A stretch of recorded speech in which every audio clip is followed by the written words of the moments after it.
Skandali i pronave në fshatrat e Tiranës që po ndjek pamfleti në disa shkrime investiguese ka krijuar një përshtyellim të madh tek njerëzit e implikuar me metodat e tyre mafioze. Të gjithë personazhet e përfshirë nuk kanë ndalur kërcënimet dhe shantazhet e panumërta, të cilat natyrisht nuk u kanë pirë ujë dhe afera do të zbartet ditë pas dite, derisa drejtësia të njësë hetimet për këtë abuzim të përmasave gjigande. Këta xhakajdur të pronave të grabitura në zonën e gjerë nga Vaqari në Ndroqe deri në Vorë kanë si mbrojtës të tyre deputetin e PS-s që mbulon atë zonë, Toni Gogun, ish pastorin evangjelisti, cili jeton vetë në fshatin Maknor pranë Pezës. Pastori ka ndërtuar në Maknor një vilë ekstra luksoze ku del shpesh në rrjetet sociale, televizion e media me sjellje borgjezit, duke thithur lullën dhe përkëdhelur qendët e tij të shtrenjtë. Gogu, i cili u bë viral para disa kohësh në një video me këngën e famshme Dibranet Hajredin Pashës, u thirri lavdi për generalin Femkeq Osman, një lajthitje e qartë e cila tregon se sa i përgatitur e i lexuar është deputeti që ka mbajtur një seri postesh të larta publike që nga juristi i Bankës së Shqipërisë, prefekti i Tiranës, zëvendës ministër i drejtësisë deri deputeti i Parlamentit shqiptar. Publikimi i skandalit të tokave në zonën e tij elektorale do duhet mobilizonte deputetin pastor që të përgëzonte median e të shtynte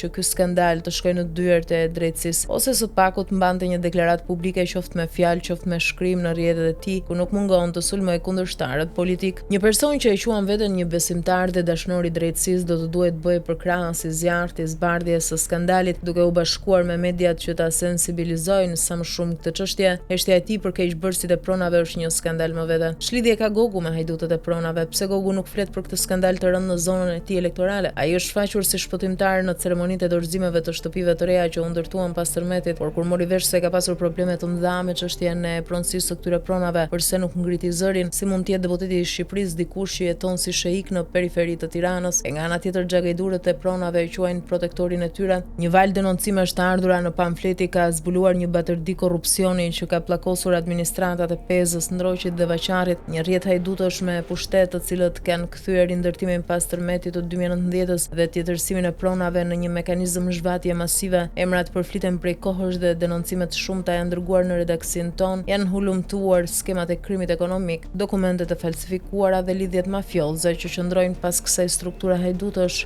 Kaq për sot, pastor.